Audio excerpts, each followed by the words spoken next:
It's election day. Who's excited?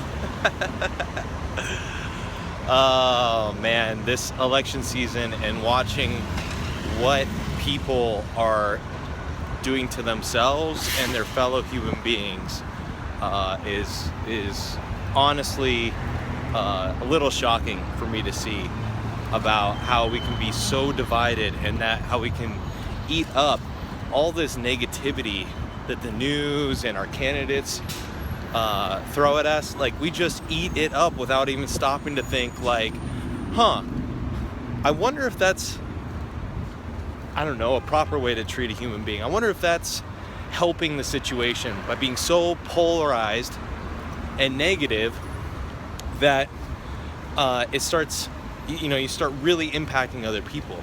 Like, is that a right approach? Is that a helpful approach?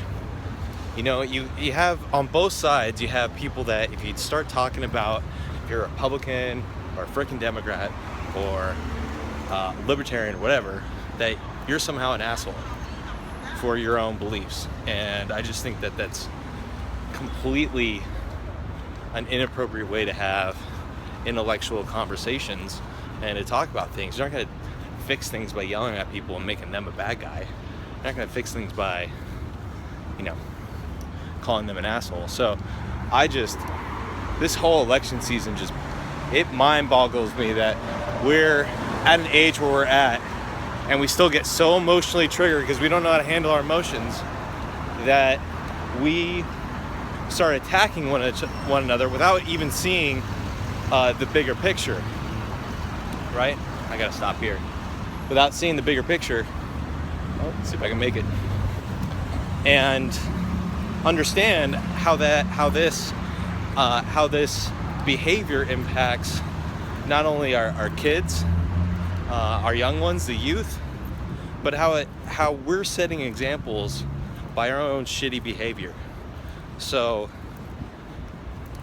I don't know, and here's the funny part is people are so scared. They're operating out of fear. They vote out of fear. You want to vote out of fear, or do you want to vote out of principle? Because this whole lesser of two evils argument is just complete bullshit. You're just feeding into fear-based thought. It's like when somebody sells you a product and they said, if you don't get this, then your life is going to be bad. Like, really? Is that how you want to make your decisions? So the thing I always advocate, which is a great principle, is live in accordance to you. What's your principles? How do you want to operate? Don't buy stuff or vote on stuff because you're afraid of what happens. That's what average people do. Okay? That's an average mentality, is voting or buying out of fear. Okay? And if you think about it, the action that comes out of fear is a reaction. That's not a proactive stance. You don't proactively make a decision out of fear. You react out of a decision of fear. Okay? So that's the biggest difference. And just think about that the next time you're being sold something. Are you buying it because you fear something, or are you buying it because you know that it's going to better your life? And that's what you want to think about when it comes to these sort of things. And the world needs to stop being so afraid. People act like whoever wins this election is the next 4 years, it's going to be hell. There's going to be World War III. Listen, if World War III happens, you're not going to be able to stop that. You think your one voice is going to be able to stop it? No, that's a geopolitical thing. Okay, people thought in World War I would never happen, and it did. People said, it would tank the economy. It'd be the worst thing for humanity. And you had people that had egos, and they went to war with each other. And guess what? It did tank the economy, and it did spark a depression. So if you think that World War III is unavoidable due to some candidate, some one person, you're wrong. I'm sorry to say it, but you are. So stop acting out of fear. That's my message. Stop acting out of fear.